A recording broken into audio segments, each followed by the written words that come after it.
Olá turma, tudo bem com vocês? Sou o professor Felipe e hoje daremos continuidade a mais uma aula de História do Brasil. Hoje mais um tema importantíssimo para nosso aprendizado, porque hoje o conteúdo que nós vamos estudar é Era Vargas, uma visão geral. Então, como o próprio título da aula diz, gente, a proposta de hoje é que a gente possa fazer uma visão geral sobre o que foi a Era Vargas na história do Brasil. Antes de mais nada, gente, o que é Era Vargas? Era Vargas é justamente o período no qual Getúlio Vargas governou o nosso país. Essa Era Vargas, ela vai de 1930 até o ano de 1945, ou seja, 15 anos aí, né? 1930, 1945. E depois, Getúlio ainda governou o Brasil por mais 4 anos, até que se suicidou, né? 1951 a 1954, e em 1954 ele se suicida e acaba assim a sua jornada. Mas essa Era Vargas que vamos trabalhar hoje mais especificamente, ela vai do ano de 1930 a 1945. E é um conteúdo altamente complexo, porque vão haver muitas transformações, vão haver muitas mudanças. Turma, se vocês procurarem encaixar Getúlio Vargas em uma classificação, professor, ele era de direita ou ele era de esquerda? Ele era nacionalista ou ele era neoliberal? Ele gostava mais de empresas nacionais ou de empresas estrangeiras? Vai ser difícil a gente ter um acordo sobre isso, porque Getúlio Vargas ele muda muito de acordo com o tempo. Os governos de Getúlio Vargas vão ter muitas características de acordo com o momento. Ele joga o jogo da política de acordo como o jogo, como o xadrez se apresenta. Então ele vai se transformando muito, ele vai se modificando muito. Se no momento ele vai parecer uma coisa, um tipo de governante, um democrata, em outro momento ele já vai ser um ditador. Então, por isso, que para facilitar a compreensão de vocês, eu montei aqui essa linha do tempo, como vocês podem ver, né? Uma barra, 3 cores, amarelo, verde e vermelho. Cada cor dessa representa uma fase, uma etapa dessa Era Vargas, né? A gente pode dividir a Era Vargas em 3 etapas. Essas etapas são a primeira etapa, que é chamada de governo provisório. O governo provisório vai de 1930, que é o ano que Getúlio Vargas toma o poder, até o ano de 1934, ok? Então, primeira fase, primeira etapa da Era Vargas, governo provisório. A segunda etapa, que está aí de vermelho, é o governo constitucional. Essa é a segunda fase, a segunda etapa da Era Vargas. O governo constitucional ele vai de 1934 a 1937, portanto, 3 anos. A última fase da Era Vargas é também a fase mais longa, que é justamente o Estado Novo, a ditadura do Estado Novo. Essa ditadura do Estado Novo, essa terceira etapa, ela vai do ano de 1937 até o ano de 1945. Então, é a fase mais longa da Era Vargas. O que é importante aí? Decorar datas? Não, isso não é o importante. O importante é que você consiga captar, compreender qual é a característica de cada fase. Qual vai ser a característica de Getúlio Vargas durante o governo provisório? Qual vai ser a característica do presidente Getúlio Vargas durante o governo constitucional? E no Estado Novo, ele vai mudar? Ele vai permanecer com as mesmas características? Cada fase, cada etapa dessa tem uma fase. O importante é você compreender a característica de cada fase, tá bom? Então vamos agora a cada uma delas especificamente. Bem, Getúlio Vargas toma o poder, a Era Vargas se inicia no ano de 1930. Mas diferente do que vocês pensam, Getúlio Vargas não toma o poder de forma democrática, através do voto. Não. Getúlio Vargas até ele participou da eleição, ele foi candidato, né, a presidente nas eleições de 1930. Só que ele perde a eleição de 1930 para um candidato das oligarquias, que era Júlio Prestes, né? A partir da derrota nas eleições, Getúlio Vargas começa a mover uma campanha de denúncias, uma campanha de difamações contra o candidato vencedor, o Júlio Prestes. E aí acontece um fato inesperado, que é o assassinato de João Pessoa, que havia sido vice dele. João Pessoa era governador da Paraíba, tinha sido candidato a vice-presidente com Getúlio Vargas, tinha perdido a eleição, e aí, depois da eleição, ele é assassinado por questões políticas locais no Recife. Esse assassinato move Getúlio Vargas a uma denúncia e a um golpe de Estado. Ele se articula com tenentes, com uma série de militares, e toma o poder e toma a presidência do Brasil de forma armada, ditatorial. É um golpe de Estado. Então Getúlio Vargas ele chega ao poder no ano de 1930 através de um golpe de Estado. Ele não obedece às regras democráticas, ele toma o poder de forma armada. Qual é o discurso de Getúlio Vargas nesse momento? É o discurso de acabar com as oligarquias, de acabar com aquelas práticas políticas lá da República Velha, lá da Primeira República. Sendo assim, no momento em que Getúlio Vargas toma o poder, ele já tem uma atitude, que é o quê? Destruir todas as instituições da Primeira República, da República Velha. Todas aquelas instituições da República Velha são destruídas por Getúlio Vargas, a começar da Constituição. Como vocês sabem, a Constituição é a lei que governa um país, é a maior lei de um país, né? Todo país, para ser legal, ele precisa de uma lei geral, de uma Constituição. Pois bem, a Constituição do Brasil na República Velha é destruída, é suspensa por Getúlio Vargas. Mas, além disso, ele fecha o Congresso Nacional. Os deputados, os senadores que existiam naquele momento vão passar a não ser autorizados por Getúlio Vargas. Getúlio Vargas fecha o Congresso Nacional. O Congresso Nacional deixa de funcionar. E, além de tudo isso, ele suspende também a atividade dos governadores. Cada estado tinha um governador naquele momento, como hoje. Getúlio Vargas, ao chegar ao poder, ele vai suspender esses governadores e vai nomear novos governadores. Esses novos governadores nomeados por Vargas, eles vão ser chamados de interventores estaduais. Por que interventores estaduais? Porque eles não vão ser escolhidos através do voto da população, como é hoje. Eles vão ser escolhidos a partir da vontade de Getúlio Vargas. Quem Getúlio Vargas nomear vai ser interventor estadual, vai governar o estado do Rio Grande do Norte, ou da Paraíba, ou de Pernambuco, ou de São Paulo, enfim. Ao mesmo tempo, essa primeira fase do governo de Vargas, ela é conhecida pela criação das leis trabalhistas, isso mesmo. Muitas das leis trabalhistas que existem até hoje e que são importantíssimas, elas foram criadas no governo de Getúlio Vargas, na era Vargas. E algumas dessas leis já foram criadas durante a primeira etapa, o governo provisório, né?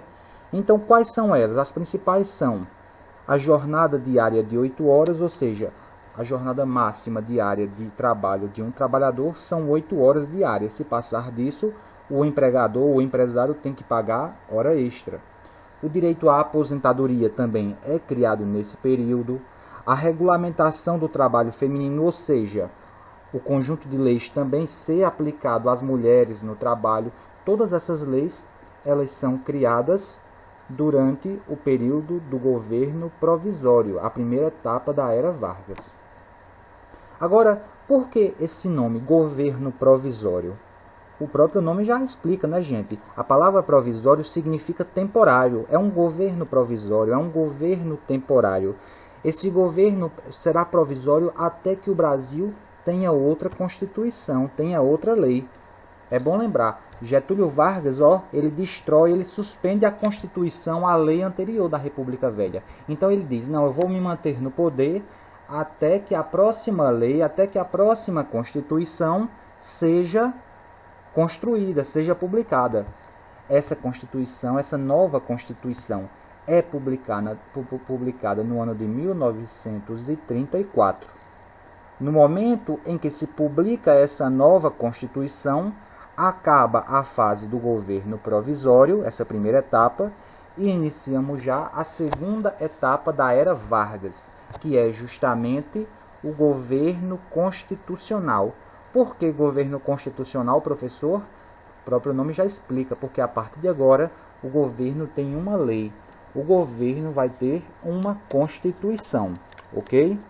Getúlio Vargas vai ser eleito para governar durante esse período, e aí essa Constituição que vai ser publicada, ela vai ter algumas características importantes, principalmente se a gente comparar ela com a Constituição anterior, a Constituição lá da Primeira República, da República Velha. Vamos lá. Eleições diretas. A partir de agora, as eleições para presidente, as eleições para o governador, para prefeito, todas essas eleições para deputado são eleições realizadas diretamente. E aí o voto é secreto. Atenção, gente, voto secreto. Durante a Primeira República, nós sabemos que o voto era aberto, o voto era público. Eu ia votar e eu era obrigado a dizer a todo mundo em quem eu votei. Isso facilitava muito naquele período o que? O voto de cabresto, porque geralmente os coronéis locais eles mandavam capangas para garantir que aquela pessoa votou no candidato indicado por ele. Então existia muito voto de cabresto. No momento em que se publica a Constituição de 1934, coloca-se o voto secreto. E aí é um avanço muito mais importante, porque apenas você sabe em quem você votou. Além de tudo isso, contribuição importantíssima, Getúlio Vargas ele vai promover a cidadania às mulheres, ou seja, a partir de agora as mulheres também votam, vai ter o voto feminino.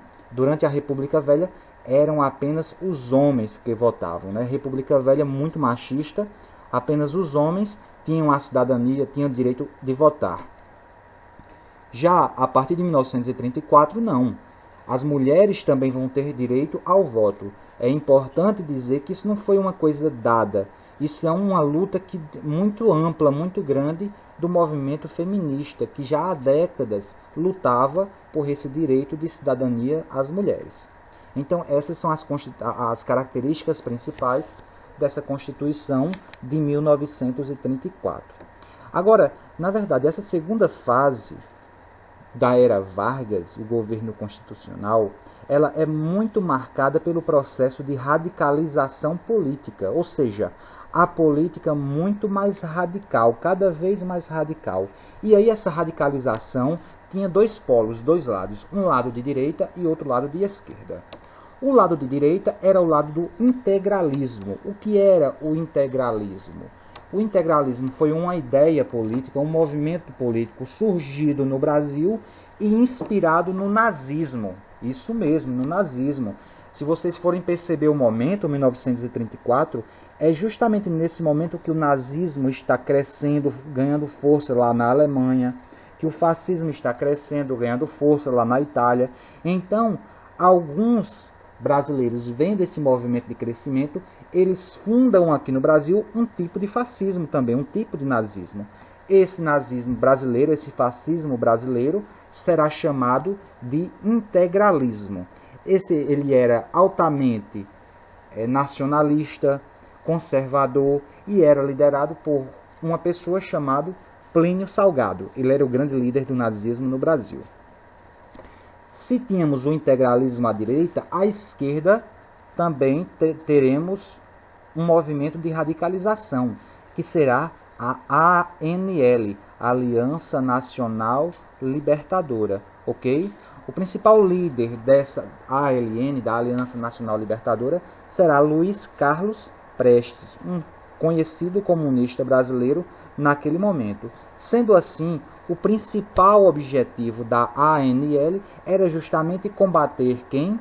Combater o integralismo. Então, cada vez mais nós vemos durante esse período um processo de radicalização, de disputas, de conflitos. E esse processo de radicalização ele vai alcançar um ápice, um topo no ano de 1935, quando acontece a Intentona Comunista. O que foi a Intentona Comunista? Foi um movimento da ANL, da Aliança Nacional Libertadora, que começa por Natal, uma revolta, e se espalha pelo Brasil todo.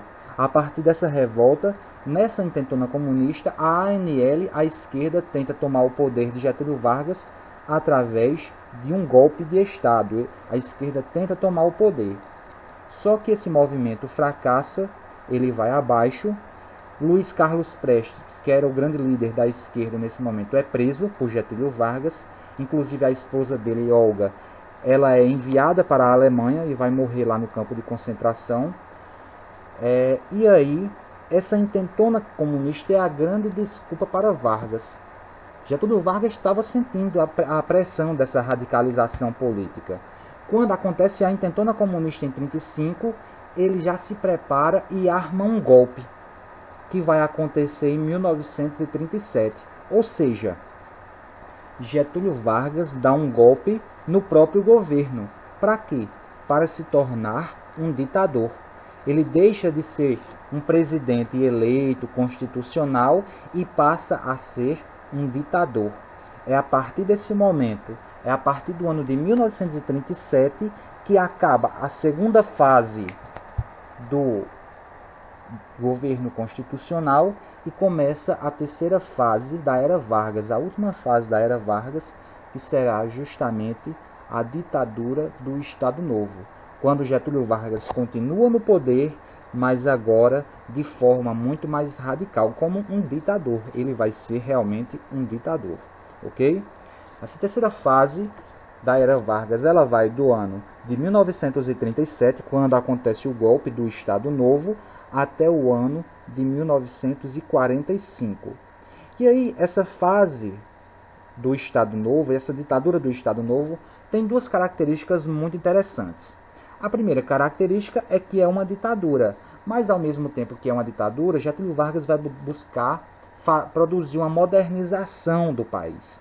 Ele entendia que o país ainda era muito atrasado, ainda era muito agrário, ligado ao café. Sendo assim, durante esse período, ele propõe uma modernização. Vamos modernizar o Brasil. Então vamos lá. Pelo lado da ditadura, era um governo de exceção, era um governo autoritário. Getúlio Vargas ele vai criar o DIP. O que era o DIP? Era o Departamento de Imprensa e Propaganda. Esse departamento ele era responsável por duas ações. A primeira ação era a censura, ou seja, censurar obras de artistas, de intelectuais, de jornalistas, qualquer coisa que fosse contra o governo, qualquer crítica, ela era censurada por esse órgão criado por Getúlio Vargas, o DIP. Do outro lado, o DIP também era responsável pela propaganda. Getúlio Vargas promoveu uma propaganda muito grande de seu governo, cartazes, filmes, rádios. Para se ter uma ideia, Getúlio Vargas criou um programa de rádio chamado A Voz do Brasil, que até hoje existe e que é veiculado às noites nas rádios, mas para garantir que o povo iria assistir, ele distribuiu rádios pelo Brasil todo, E aí houve uma propaganda massiva, muito forte do governo. Propaganda que deu certo, porque naquele momento criou-se uma imagem boa, benevolente, paterna de Getúlio Vargas. Ele era conhecido como o pai dos pobres. Mas a gente não pode esquecer que isso é fruto de propaganda num governo ditatorial, num governo que era uma ditadura. Ao mesmo tempo que era uma ditadura, como eu disse, ele tinha um plano de modernizar o país. E aí, para modernizar, Getúlio Vargas fez um investimento em áreas estratégicas importantes, áreas como o petróleo, com a criação da Petrobras, isso mesmo, a Petrobras é criada durante o governo de Getúlio Vargas, áreas como a mineração, com a criação da Vale do Rio Doce, áreas como a siderurgia, que é o trabalho com metais, com a criação da Companhia Siderúrgica Nacional. Todas essas áreas elas são criadas, percebam que são áreas grandes, áreas importantes, petróleo, gás, mineração, siderurgia, elas são criadas durante o governo de Getúlio Vargas para modernizar o país. Por fim, última coisa, mas não menos importante, é durante o Estado Novo que é criada a CLT, que eu já falei algumas semanas atrás. A CLT era o conjunto de leis que regulavam as relações de trabalho, as relações entre o trabalhador e o empregador. Algumas leis já tinham sido criadas antes, como eu coloquei, né? Jornada de trabalho, aposentadoria, trabalho feminino, mas a CLT é o grande documento que vai reunir todas as leis trabalhistas e ela vai ser criada durante o Estado Novo. Bem, gente, a proposta dessa aula era essa, fazer um resumo geral, uma visão geral sobre o que foi a Era Vargas e suas principais características. Como eu disse, o que é importante compreender que cada fase, cada etapa dessa que eu falei para vocês, ela tem uma característica. E aí vai ser um Getúlio em cada fase, um Getúlio diferenciado do outro. Então, procure mais, pesquise, estude, procure em outras fontes, que tem muita coisa boa sobre Era Vargas. Enfim, bons estudos e até a próxima para vocês. Olá, nos encontramos agora para tratar sobre um dos assuntos referente ao terceiro bimestre do ano de 2020. Mas antes de eu iniciar essa exposição para vocês, quero deixar bem claro alguns pontos. Em minhas aulas presenciais, eu prezo muito pela reflexão a partir das leituras que temos disponíveis. Leituras também estas que podem ser originadas a partir de pesquisas.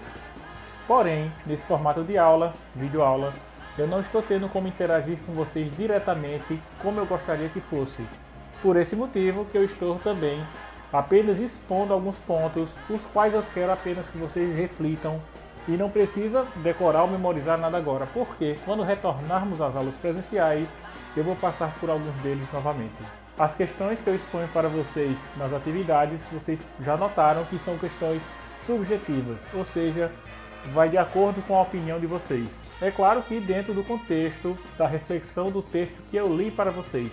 Sobre o texto, vocês me assistiram falando, vocês escutaram o conteúdo do texto e, para quem teve acesso, vocês leram o conteúdo do mesmo texto em formato PDF. Então, ressalto dizer que estou apenas mais falando aqui e gravando de acordo com o que está escrito e lendo e expondo para vocês, porque eu não estou tendo como ter esse contato direto com vocês como seria em sala de aula. Mas não se preocupem com isso, que isso vai ser resolvido assim que retornarmos às aulas presenciais, certo? Qualquer dúvida sobre o texto que eu vou expor e até os que eu já expus, vocês têm o meu número e podem entrar em contato comigo a qualquer momento. Sobre o terceiro bimestre do ano de 2020, eu resolvi selecionar para vocês a unidade 3 do livro, que é o capítulo 2, intitulado Sons e Cores do Brasil. Desse capítulo, vou expor para vocês o tema 1, que é Povo e Cor. Colorido brasileiro. O Brasil destaca-se por sua rica cultura popular tradicional. A exuberância de suas cores espalha-se pelas cidades por meio da diversidade de folguedos, danças e festejos. Nas ruas desfilamos, cantamos, tocamos, dançamos e saímos para brincar usando coloridas e enfeitadas fantasias. A rua também é o lugar de dizer o que queremos enquanto povo brasileiro. Durante o modernismo, as pinturas de Tarsila do Amaral também trouxeram as tropicais cores brasileiras na série Pau Brasil. Em outro momento, contudo, Tarsila voltou-se para questões sociais. Os tons escuros também passaram a se fazer presentes e a figura humana ganhou um novo tom expressivo. As críticas sociais e os protestos em cores têm prosseguimento nos muros das cidades sob a forma de grafite. O artista Fábio Oliveira, conhecido internacionalmente por seu codinome Crânio, cria personagens indígenas estilizados e os grafita nos muros das cidades para levantar questões sobre consumismo, comportamento, identidade, ativismo e meio ambiente, povo e cor. Vibrantes cores ornamentam também as mais diversas formas de artesanato. Na cidade de Abaetetuba, no Pará, por exemplo, o colorido firma-se na tradição do miriti. O nome faz referência a uma palmeira típica da região, também conhecida como buriti, cuja madeira é tradicionalmente utilizada pelos artesãos para a confecção de brinquedos em forma de pássaros, cobras, aranhas, tatus, barcos, entre outros. Esse colorido expandiu-se, continuou espalhando-se pelas regiões brasileiras e encontrou as mãos dos pintores de arte naif. Em sua arte, desprendida de técnicas acadêmicas, os artistas adeptos desse estilo de pintura exploram o poder das cores e trazem temas que vão das festas populares às ricas fauna e flora brasileiras. Essa mistura dá samba. No Brasil, quando algo tem chance de se concretizar, popularmente dizemos que vai dar samba. O carnaval é um bom exemplo de sucesso. Ele traz em seu nome a origem europeia, pois era uma celebração ligada ao calendário religioso durante a Idade Média. A Igreja Católica firmou a comemoração nos dias que antecedem a Quaresma, o que perdura até os dias de hoje. A música é um dos aspectos mais ricos da cultura brasileira. Ela está presente nos diferentes ritmos e gêneros que tiveram origem em nosso país, como nos trabalhos realizados em linguagens que romperam as fronteiras nacionais, como a ópera, o rock and roll e a música eletrônica. Compositores como Heitor Villa-Lobos, Camargo Guarnieri e Francisco Mignoni estão inseridos em um cenário global da música erudita, no qual se destacam também pela adição de certo tempero brasileiro na música popular tradicional. Cito a seguir 5 personagens de nossa música que inovaram no decorrer da história da música brasileira: Chiquinha Gonzaga, Ernesto Nazaré, Noel Rosa, Tom Zé e Arrigo Barnabé. O colorido do carnaval. O carnaval trazido ao Brasil pelos portugueses se misturou às culturas indígenas e africanas e se espalhou pelas ruas e pelos salões com sua música, dança e fantasias. Da Europa, importamos um modelo moderno do carnaval, com desfiles e carros alegóricos. Entretanto, antes de esse modelo chegar ao Brasil, o carnaval agitado ao som do samba não era visto com bons olhos pela elite brasileira. Um caso emblemático refere-se a Chiquinha Gonzaga, um dos grandes nomes de nossa música, e a sua obra Corta Jaca, ou Gaúcho, de 1914. Convidada a participar de um sarau por Nair de Tefé, esposa do então presidente Hermes da Fonseca, no Palácio Presidencial do Catete, Chiquinha Gonzaga preparou a composição Corta Jaca, com letra de Tito Martins e Bandeira de Gouveia, para ser acompanhada ao violão por Tefé. A música trazia o ritmo do machixe, mal visto por sua dança ser considerada demasiado sensual para os padrões da época. O gosto pelo carnaval, no entanto, acabou atingindo todas as classes sociais, e hoje o espetáculo carnavalesco da cidade do Rio de Janeiro é o maior do mundo. Vejo, sinto e estilizo. Na obra Carnaval em Madureira, de Tarsila do Amaral, essas misturas são bem destacadas.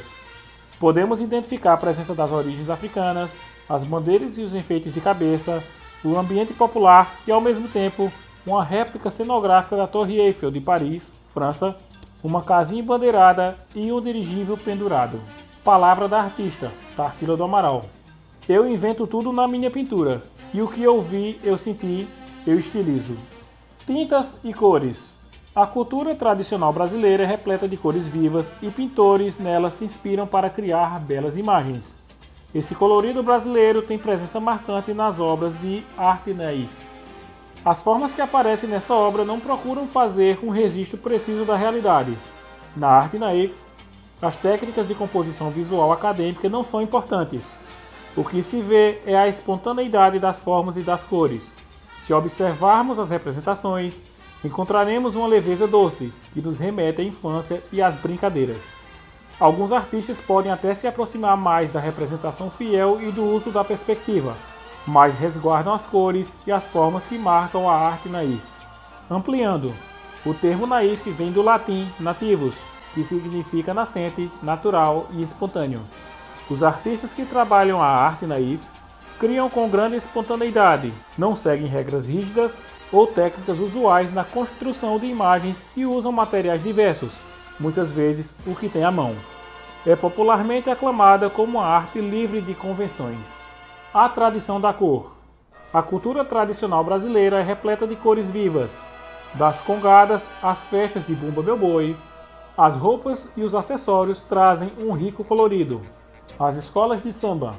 As escolas de samba elegem anualmente um tema que estará na letra do samba enredo, nos figurinos, nos cenários e nos elementos alegóricos do desfile.